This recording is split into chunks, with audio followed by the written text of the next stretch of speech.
Lahir dari keluarga miskin, pernah dipenjara saat remaja, Yakob Kusmanto ternyata mampu mengubah jalan hidupnya.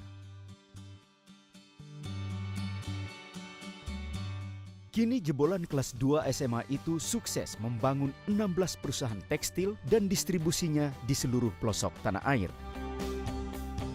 Itu membuat manusia saya menyadari bahwa miskin itu sangat tidak enak.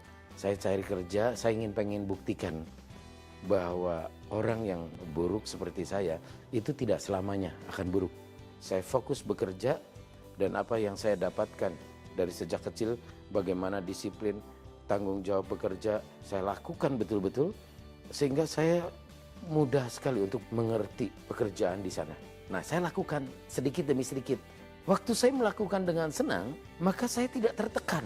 Memang kalau saya lihat bisnis tidak bicara tentang uang. Bisnis tidak bicara tentang produk. Bisnis tidak bicara tentang intelektual. Tidak semata-mata itu.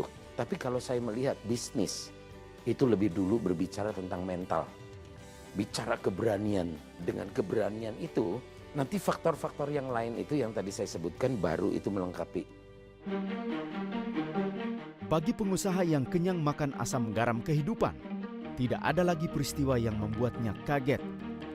Saat kita mau masuk 2015, di mana perdagangan bebas, yaitu satu kata aja menarik. Orang yang tidak membangun, tidak punya antusias, ini ancaman.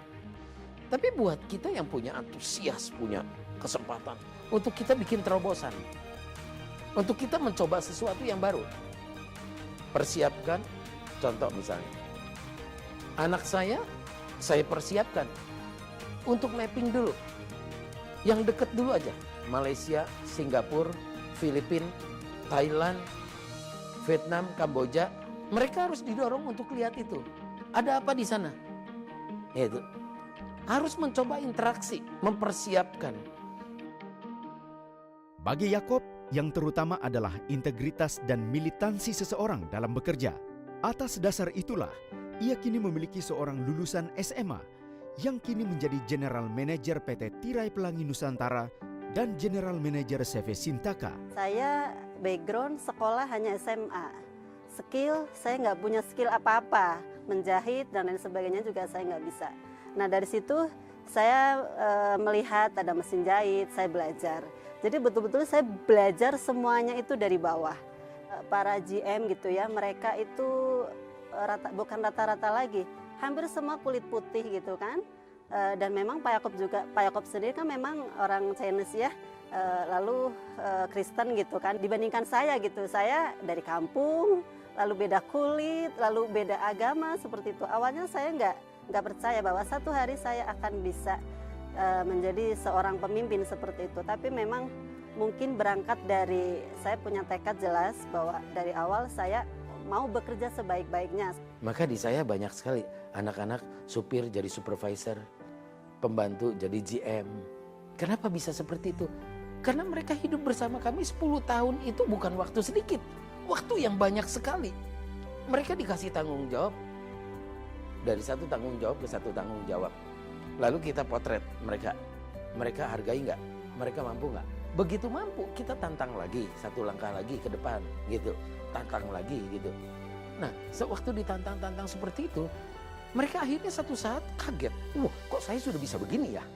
Mereka punya percaya diri. Mereka mulai punya antusias, gitu. Nah, karena ada di dalam kebersamaan, ini menjadi satu keleluasaan. Saya ingatkan pada para GM, tolong satu hal yang saya tidak mau di dalam perusahaan, ada sekat.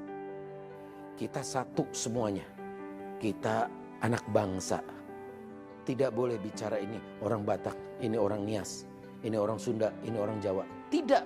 Siapa cakap, dia layak untuk dihargai.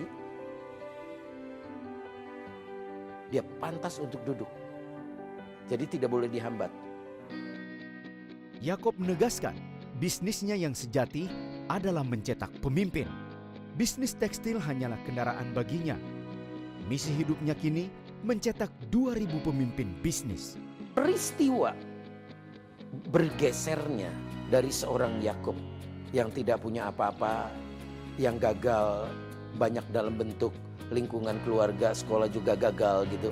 Tapi satu hari ambil satu keputusan mau keluar dari keterbatasan, keluar dari kemiskinan, lalu punya komitmen berjuang. Campur tangan Tuhan itu hadir. Melalui campur tangan Tuhan itulah menguatkan saya untuk saya melihat jauh, bukan melihat pakai mata jasmani. Saya melihat dengan kacamata ilahi. Bagian saya mengimani, meyakini, menghargai.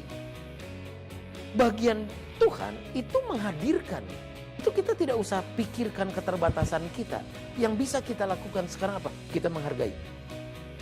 Ya, dengan tekun, membangun, bisa melihat, punya iman percaya. Waktu saya melihat itu, maka saya makin mantap. Satu hari 2.000 bisnis. Caranya bagaimana? Saya nggak mau tahu caranya bagaimana. Saya nggak nyampe ke sana. Pikiran saya nggak nyampe. Gitu. Tapi ada satu waktu Tuhan kasih hikmat. Tuhan kasih hikmat. Saya bisa menemukan sentuhan-sentuhan yang baru. Ya, dia tidak pernah meninggalkan. Dia selalu hadir, yaitu dia yang melakukan. Dekatlah dengan Tuhan, takutlah akan Tuhan. Maka kita akan belajar mengerti banyak sekali tentang kehidupan dan kita akan dibawa untuk melihat lebih banyak lagi.